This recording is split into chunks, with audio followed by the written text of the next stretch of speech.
ನಮಸ್ಕಾರ ಎಲ್ಲರಿಗೂ. ಮೊದಲನೇದಾಗಿ ನಾವು 9 ಭಕ್ತಿ ಸಮಾಚಾರ ಚಾನಲ್ಗೆ ಸ್ವಾಗತ. ಇವತ್ತಿನ ಸಂಚಿಕೆಯಲ್ಲಿ ಮನಿ ಮಂತ್ರ ವಿಷಯದಲ್ಲಿ ನಿಮ್ಮ ಮುಂದೆ ತುಂಬ ಇಂಪಾರ್ಟೆಂಟ್ ಚರ್ಚೆಯೊಂದನ್ನು ತಂದಿದ್ದೀನಿ. ಯಾವಾಗಲೂ ಹೇಳೋ ಥರನೇ ಹಣ ಸಂಪತ್ತು ನಮ್ಮ ಜೀವನದಲ್ಲಿ ಒಂದು ಭಾಗವಾಗೋಗಿರಬೇಕು. ಅದಕ್ಕೆ ನಾವು ಕೊಡೋ ಟೈಮ್ ನಮಗೆ ಇನ್ಕಮ್ ಆಗಿ ಪರಿವರ್ತನೆ ಆಗಬೇಕು. ಅಂದರೆ ಯಾವ ರೀತಿ ಇರಬೇಕು, ನಾವು ಅದನ್ನು ಬಿಲೀವ್ ಮಾಡೋ ವಿಧಾನ ಯಾವ ರೀತಿ ಇರಬೇಕಂದ್ರೆ ಹಣ ಬೇರೆ ನಾವು ಬೇರೆ ಅಲ್ಲ. ಈಗಾಗಲೇ ಹಲವಾರು ವಿಡಿಯೋಗಳಲ್ಲಿ ಈ ಒಂದು ಮಾತನ್ನು ನಾವು ಸದಾ ಡಿಸ್ಕಸ್ ಮಾಡ್ತಿದ್ದೀವಿ. ನಮ್ಮ ಚಿಂತನೆ ಎಲ್ಲ ಸ್ಟೆಪ್ ಬೈ ಸ್ಟೆಪ್ ಹಣ ಸಂಪತ್ತು ಕಡೆನೇ ಇರಬೇಕು. ಸೊ ಹಾಗಾಗಿ ನಾವು ಪ್ರತಿನಿತ್ಯ ಬಳಸೋ ಒಂದು ಪದಗಳಲ್ಲಿ ಹಣ ಸಂಪತ್ತು ಅನ್ನೋದು ಮತ್ತೆ ಹೆಚ್ಚೆಚ್ಚು ಉಪಯೋಗಿಸ್ತಾ ಇರಬೇಕು.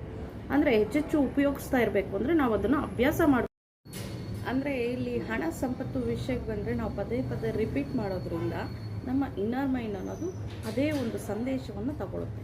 ಸೊ ಹಾಗಾಗಿ ನಾವಿಲ್ಲಿ ಒಂದು ಪ್ರಣಾಳಿಕೆಯನ್ನು ಕ್ರಿಯೇಟ್ ಮಾಡ್ಕೊಬೇಕು. ಯಾವ ರೀತಿ ಅಂದರೆ ಹಣದ ಬಗ್ಗೆ ಯೋಚನೆ ಮಾಡೋ ಒಂದು ಟಾಪಿಕ್, ಒಂದು ಮೆಸೇಜ್ ಥರ ನಾವು ಪ್ರತಿನಿತ್ಯ ನಮ್ಮ ಇನ್ನರ್ ಮೈಂಡಲ್ಲಿ ಫಿಕ್ಸ್ ಮಾಡೋದ್ರಿಂದ ಅದು ಅದೇ ರೀತಿ ನಡ್ಕೊಳ್ಳುತ್ತೆ, ಅದ್ರ ಬಗ್ಗೆ ಯೋಚನೆ ಮಾಡುತ್ತೆ.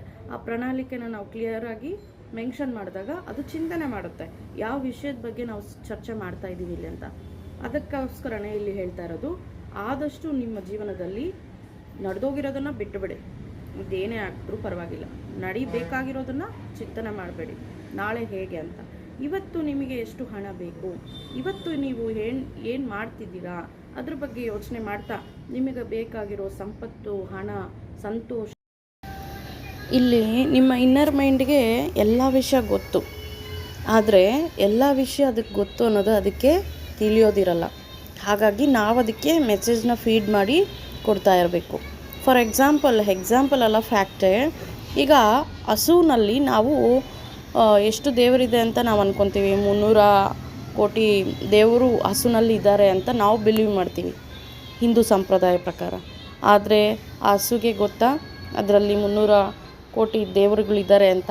ನಾವು ಅವಾಗವಾಗ ಅದಕ್ಕೆ ಪ್ರಾರ್ಥನೆ ಮಾಡಿ ನಾವು ಅದ್ರ ಕಡೆಯಿಂದ ಮ್ಯಾನಿಫೆಸ್ಟೇಷನ್ ಮಾಡ್ತಾ ನಮ್ಮ ವಿಷಯಗಳನ್ನ, ಬಯಕೆಗಳನ್ನ ತಿಳಿಸ್ತಾ ಊಟ ತಿನ್ನಿಸ್ಕೊಂಡು ನಾವು ಆರಾಧನೆ ಮಾಡೋದ್ರಿಂದ ತಾನೇ ಅದು ನಮಗೆ ಕ್ಲೋಸ್ಲಿ ರಿಸಲ್ಟ್ ಕೊಡೋಕ್ಕೆ ಕನ್ವರ್ಟ್ ಆಗುತ್ತೆ.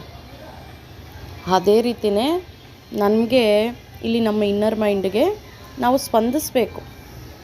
ಯಾವ ರೀತಿ ಪದೇ ಮೆಸೇಜ್ ಕೊಡ್ತಾ ಆಲೋಚನೆಗಳು, ನಮ್ಮ ಇಷ್ಟಾರ್ಥಗಳು ಏನಿದೆಯೇ ಅದನ್ನು ಒಂದು ಒಳ್ಳೆಯ ಪ್ರಣಾಳಿಕವಾಗಿ ತಯಾರು ಮಾಡಿಬಿಟ್ಟು ನಮ್ಮ ಇನ್ನರ್ ಮೈಂಡ್ಗೆ ಮೆಸೇಜ್ನ ಕೊಡಬೇಕು.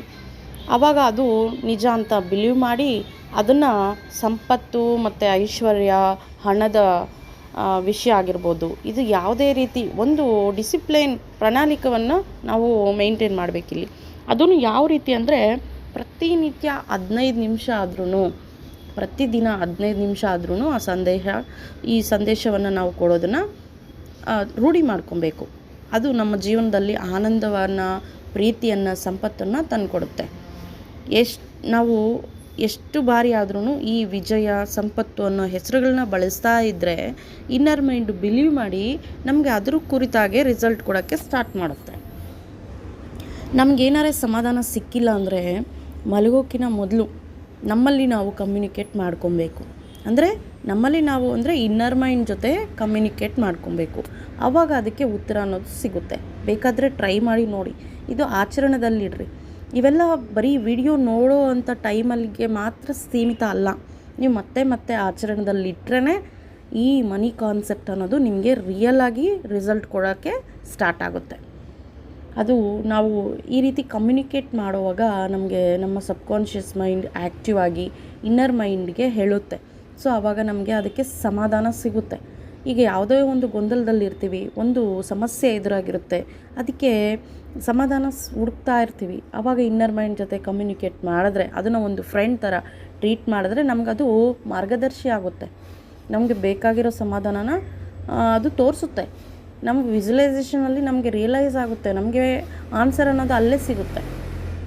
ಅದು ಕೇವಲ ನಾವೇನು ಹೇಳ್ತೀವಿ ಅಂತ ಕಾಯ್ತಾ ಇರುತ್ತೆ. ಅದಕ್ಕೇನು ಗೊತ್ತಾಗಲ್ಲ. ನಾವು ಏನು ಹೇಳಿದ್ರೆ ಅದು ನಡ್ಕೊಳುತ್ತೆ. ಹೇಳ್ತಾ ಇಲ್ವಾ, ಕೈ ಕಟ್ಕೊಂಡು ನಿಂತ್ಕೊಂಡಿರುತ್ತೆ, ನಿಮಗೆ ಗುಲಾಮ ಆಗೋಗಿರುತ್ತೆ. ನೀವೇನು ಹೇಳಿದ್ರು ಅದು ಮಾಡೋಕ್ಕೆ ಅದು ಸದಾ ಸಿದ್ಧರಾಗಿರುತ್ತೆ. ಆ ರೀತಿ ನಮಗೇನು ಬೇಕೋ ಅದ್ರ ಪರವಾಗಿ ನಾವು ಒಳ್ಳೆಯ ಒಂದು ಪ್ರಣಾಳಿಕೆಯನ್ನು ರೂಢಿ ಮಾಡಿಕೊಂಡು ಒಂದು ಡಿಸಿಪ್ಲೈನ್, ಒಂದು ಹೇಳಬೇಕಂದ್ರೆ ಟೈಮ್ ಟೇಬಲ್ ಮೆನ್ಷನ್ ಮಾಡಿಕೊಂಡು ಅದಕ್ಕೆ ನೀನು ಇವಾಗ ಅದು ಮಾಡು, ಇದು ಮಾಡು, ನನಗಿದು ಬೇಕು, ಅದು ಬೇಕು ಅಂತ ಸಂದೇಶಗಳನ್ನು ಬಿಡುಗಡೆ ಮಾಡಬೇಕು. ಅದಕ್ಕೆ ನಂಬಬೇಕು, ಇಷ್ಟೆಲ್ಲ ಓದಿದ್ದೀವಿ, ಇಷ್ಟೆಲ್ಲ ಮಾಡಿದ್ದೀವಿ, ನಿಜನಾ ಇವೆಲ್ಲ ಆಗ್ತವ ಅನ್ನೋದು ಆ ಮಾತು ನಿಮ್ಮವರೆಗೂ ಬರಲೇಬಾರದು. ಪಾಸಿಟಿವ್ ಆಗಿ ಥಿಂಕ್ ಮಾಡಿ.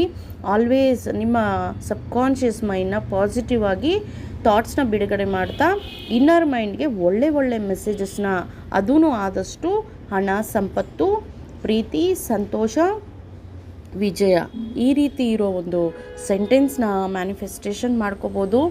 ಅದಕ್ಕೆ ಬಿಡುಗಡೆ ಮಾಡಿ ಸಂದೇಶಗಳನ್ನೆಲ್ಲ ನಾವು ಪಾಸಿಟಿವ್ ಆಗಿ ರಿಸಲ್ಟ್ನ ಪಡಿಬೋದು. ಮತ್ತು ಇಲ್ಲಿ ಹೇಳಲೇಬೇಕಾಗಿರೋದು 369 ಮೆಥಡ್ನ ನೀವು ಯೂಸ್ ಮಾಡಿ ಪ್ರತಿನಿತ್ಯ. ನಿಮ್ಮ ಮ್ಯಾನಿಫೆಸ್ಟೇಷನ್ ವಿಷಯಗಳು ಏನಿರುತ್ತೆ, ನಿಮ್ಮ ಒಂದು ಸೆಂಟೆನ್ಸ್ ಏನಿರುತ್ತೆ, ಇವತ್ತು ನನಗಿಷ್ಟು ಹಣ ಬೇಕು, ಅದೆಷ್ಟು ಅನ್ನೋದು ಮೆನ್ಷನ್ ಮಾಡಿ, ಯಾವ ಪರ್ಟಿಕ್ಯುಲರ್ ಟೈಮ್ ಒಳಗಡೆ ಅನ್ನೋದು ಮೆನ್ಷನ್ ಮಾಡಿ, ನೀವು ಬಿಲೀವ್ ಮಾಡಬೇಕು. ಫಸ್ಟ್ ಆಫ್ ಆಲ್ ನಮಗಿದು ಸಿಗುತ್ತೆ ಅಂತ ಹೇಳಿಬಿಟ್ಟು ಬೆಳಗ್ಗೆ 3 ಟೈಮ್ ಬರೀರಿ, ಮಧ್ಯಾಹ್ನ 6 ಟೈಮ್ ಬರ್ಕೊಳ್ಳಿ, ಮಲಗೋಕ್ಕಿಂತ ಮೊದಲು 9 ಟೈಮ್ ಬರೀರಿ. ಇದು ಸ್ಟ್ರಾಂಗಾಗಿ ನೀವು ಬಿಲೀವ್ ಮಾಡಿದ್ರೆ ಈ ಒಂದು ವಿಷಯ ಅನ್ನೋದು ನಿಮಗೆ ರಿಸಲ್ಟ್ ಸಿಗುತ್ತೆ. ಖಂಡಿತವಾಗ್ಲೂ ನಂಬಬೇಕು. ಈಗ ಫಾರ್ ಎಕ್ಸಾಂಪಲ್, ಈಗ ಇನ್ನರ್ ಮೈಂಡಿಗೆ ಒಂದು ಎಕ್ಸಾಂಪಲ್ ಹೇಳೋಣ. ಕೆಲವೊಂದು ವ್ಯಕ್ತಿಗಳು ಅವ್ರಿಗೆ ಅಭ್ಯಾಸ ಅಂದರೆ ಅವ್ರು ಯಾವಾಗಲೂ ನಗಿಸ್ತಾ ಇರ್ತಾರೆ. ಒಳಗಡೆ ಎಷ್ಟೇ ಪ್ರಾಬ್ಲಮ್ಸ್ ಇದ್ರೂ ನಗ್ನಗ್ತಾ ಇರ್ತಾರೆ, ಸುತ್ತಲೂ ಇರೋ ಜನನೂ ನಗಿಸ್ತಾ ಇರ್ತಾರೆ. ಅದು ಹೇಗೆ ಸಾಧ್ಯ? ಅವ್ರಿಗೂ ನಮ್ಮ ಥರ ಪ್ರಾಬ್ಲಮ್ಸ್ ಇರ್ತದಲ್ವ, ನಾವು ಯೋಚನೆ ಮಾಡೋ ಥರ ಅವರು ಯೋಚನೆ ಮಾಡ್ಕೊಂಡು ಕೂತ್ಕೋಬೋದಲ್ವ. ಯಾಕೆ ನಗಿಸ್ತಾರೆ? ಯಾಕೆ ಆ ಸಮಸ್ಯೆಯಿಂದ ಹೊರಗಡೆ ಬಂದಿದ್ದಾರೆ ಅಂದರೆ ಅವರು ಅದನ್ನು ಅಭ್ಯಾಸ ಮಾಡ್ಕೊಂಡಿದ್ದಾರೆ, ರೂಢಿ ಮಾಡ್ಕೊಂಡಿದ್ದಾರೆ. ಸದಾಕಾಲ ಸಂತೋಷವಾಗಿರ್ತು ಸುತ್ತಲೂ ಇರೋ ವ್ಯಕ್ತಿಗಳನ್ನ ನಗ್ನಗಿಸ್ತಾ ಇರೋದು ಅವರು ರೂಢಿ ಮಾಡ್ಕೊಂಡಿದ್ದಾರೆ. ಸೊ ಇಲ್ಲಿ ರೂಢಿ ಮಾಡ್ಕೊಳ್ಳೋದು, ಅಭ್ಯಾಸ ಮಾಡ್ಕೊಳ್ಳೋದು ಅನ್ನೋದು ಒಂದು ಡಿಸಿಪ್ಲೈನ್. ನಾವು ಇವತ್ತೇನು ಮಾಡ್ತೀವೋ ನಾಳೆ ಅದೇ ಟೈಮ್ಗೆ ಅದನ್ನೇ ಮಾಡಬೇಕು. ಹಾಗಾಗಿ ಹೇಳ್ತಾ ಇದ್ದೀನಿ, ಪ್ರತಿನಿತ್ಯ ಒಂದು 15 ನಿಮಿಷ ಹಣ, ಸಂಪತ್ತು, ವಿಜಯ, ಸಂತೋಷ, ಆನಂದವಾಗಿರೋ ಜೀವನಕ್ಕೋಸ್ಕರ ನೀವು ನಿಭಾಯಿಸಿ. ನಿಮ್ಮ ಜೀವನದಲ್ಲಿ 24 ಗಂಟೆಯಲ್ಲಿ ಯಾವಾಗಲೂ ವರ್ಕ್ಗೆ, ಯಾವಾಗಲೂ ಲ್ಯಾವಿಶ್ನೆಸ್ಸೇ ಅಲ್ಲ, ಆ ಲ್ಯಾವಿಶ್ನೆಸ್ ಸಿಗಬೇಕು ಅಂದರೆ ನಾವು ಕನಿಷ್ಠ 15 ನಿಮಿಷ ಈ ಮನಿ ಮೆಡಿಟೇಷನ್ ಆಗಿರ್ಬೋದು, ಮನಿ ಥಾಟ್ಸ್ನ ಬಿಡುಗಡೆ ಮಾಡೋದಾಗಿರ್ಬೋದು, ಮನಿ ಥಾಟ್ಸ್ನ ಪ್ರಣಾಳಿಕವಾಗಿ ಮಾಡ್ಕೊಳ್ಳೋದಾಗಿರ್ಬೋದು, ವಿಜುವಲೈಸೇಷನ್ ಮಾಡ್ಕೊಳ್ಳೋದಾಗಿರಬಹುದು, ವಾಟರ್ ಅಫರ್ಮೇಷನ್ ಮಾಡ್ಕೊಳ್ಳೋದಾಗಿರಬಹುದು, ಇಷ್ಟೆಲ್ಲ ಇದೆ. ಇದನ್ನೆಲ್ಲ ನೀವು ರೂಢಿನಲ್ಲಿ ಇಟ್ಕೊಳ್ಳಿ, ಅಭ್ಯಾಸ ಮಾಡ್ಕೊಳ್ಳಿ. ಇವತ್ತು ಅಭ್ಯಾಸ ಆಗಿರೋದೇ ನಾಳೆ ಹವ್ಯಾಸ ಆಗೋಗುತ್ತೆ. ಸೊ ಹಾಗಾಗಿ ಈ ಹವ್ಯಾಸಗಳು ಏನಾಗ್ತದೆ ಅಂದರೆ ನಮಗೆ ಪ್ರತಿನಿತ್ಯ ರಿಸಲ್ಟ್ ಕೊಡೋಕ್ಕೆ ಸ್ಟಾರ್ಟ್ ಆಗುತ್ತೆ. ಈಗ ಇನ್ನೊಂದು ರೀತಿಯಾಗಿ ಹೇಳ್ತೀನಿ, ಬರೋದಿದ್ದರೆ ನಮ್ಮ ಹತ್ರವರೆಗೂ ಬರುತ್ತೆ ಬಿಡು ಅಂತ ಅವಿತಂಡವಾದಗಳು ಮಾಡ್ತಾ ಇರ್ತಾರೆ ಕೆಲವರು. ಅವ್ರಿಗೆ ಒಂದೇ ವೇನಲ್ಲಿ ಹಣ ಸಿಗುತ್ತೆ. ಆದರೆ ಈ ಮನಿ ಕಾನ್ಸೆಪ್ಟನ್ನ ನಂಬ್ಕೊಂಡು ಪಾಸಿಟಿವ್ ಆಗಿ ನಮಗೆ ರಿಸಲ್ಟ್ ಬರುತ್ತೆ. ಹೌದು, ನಾವು ಅಂದ್ಕೊಂಡಂಗೆ ನನ್ನ ಹತ್ರಕ್ಕೆ ಹಣ ಹರಿದು ಬರ್ತಾ ಇದೆ, ಮಲ್ಟಿ ಸೋರ್ಸ್ನ ನಾನು ಕ್ರಿಯೇಟ್ ಮಾಡ್ಕೋಬಲ್ಲೆ, ನಾನು ಪ್ರತಿನಿತ್ಯ ನನಗೆ ಬೇಕಾಗಿರೋದಕ್ಕಿಂತ ಹಣ ಹೆಚ್ಚೆಚ್ಚು ನಾನು ನೋಡ್ತಾ ಇದ್ದೀನಿ ಕೂಡ. ಹೌದು, ಅದಕ್ಕಂತ ಥ್ಯಾಂಕ್ ಯು ಯೂನಿವರ್ಸ್. ಈ ಕೃತಜ್ಞತೆ ಭಾವನೆ ಜೊತೆಗೆ ವಿಜುವಲೈಸೇಷನ್ ಮಾಡ್ಕೊತ ಪಾಸಿಟಿವ್ ಆಗಿ ನಾವು ಥಿಂಕ್ ಮಾಡೋದ್ರಿಂದ ಪ್ರತಿನಿತ್ಯ ಅನೇಕ ಮಾರ್ಗಗಳಲ್ಲಿ ಹಣ ನೋಡ್ಬೋದು. ಏನಂತೀರಾ? ಇದಕ್ಕೆ ನೀವು ಎಷ್ಟುವರೆಗೂ ಬಿಲೀವ್ ಮಾಡ್ತೀರಾ ಅನ್ನೋದು, ಇದನ್ನೆಲ್ಲ ನೀವು ಬಿಲೀವ್ ಮಾಡಿದ್ರೆ ಎಸ್ ಅಂತ ಕಾಮೆಂಟ್ ಮಾಡಿ. ಜೊತೆಗೆ ಮತ್ತಷ್ಟು ಇನ್ಫಾರ್ಮೇಷನ್ ಇದೆ. ಮನಿ ಮ್ಯಾನಿಫೆಸ್ಟೇಷನ್ನ ಪ್ರತಿನಿತ್ಯ ನೀವು ಅಂಟ್ಕೊಂಡಿರಬೇಕು. ಮನಿ ಸಬ್ಜೆಕ್ಟ್ನ ಪ್ರತಿನಿತ್ಯ ನಾವು ಅದನ್ನು ರೂಢಿಸ್ಕೊಬೇಕು. ಸೊ ಇದೇ ರೀತಿ ಒಂದು ಪಟ್ಟಿಯನ್ನು ತಯಾರು ಮಾಡ್ಕೊಳ್ಳಿ.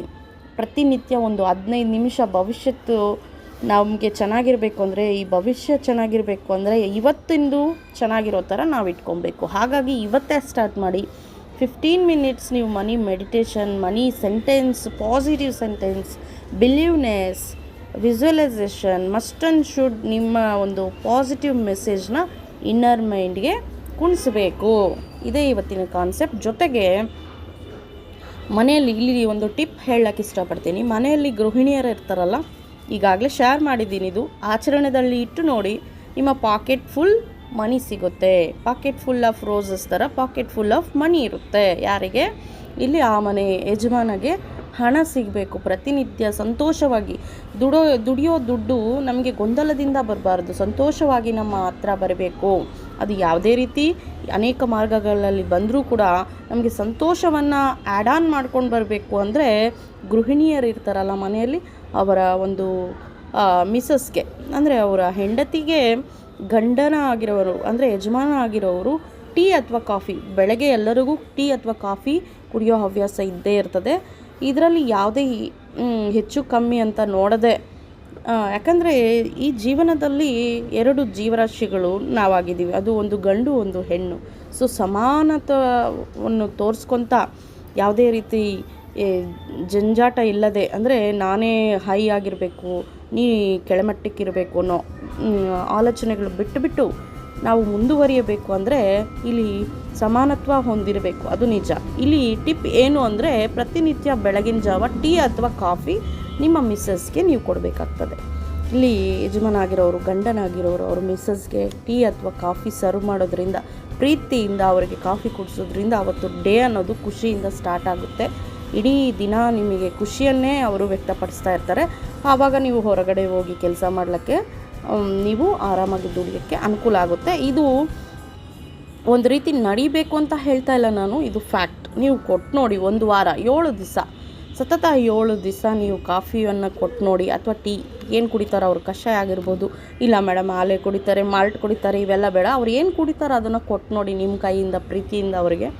ಸೊ ನೀವು ರಿಸಲ್ಟ್ ನೋಡಿ ಆಮೇಲೆ ಅದನ್ನೇ ಆಚರಣೆಯಲ್ಲಿ ಇಡ್ರಿ. ಇದು ಒಂದು ಟಿಪ್. ಸೊ ಇದು ಫಾಲೋ ಮಾಡಿ ನೋಡಿದ್ರೆ ರಿಸಲ್ಟ್ 100% ಸಿಗುತ್ತೆ. Thank you for watching.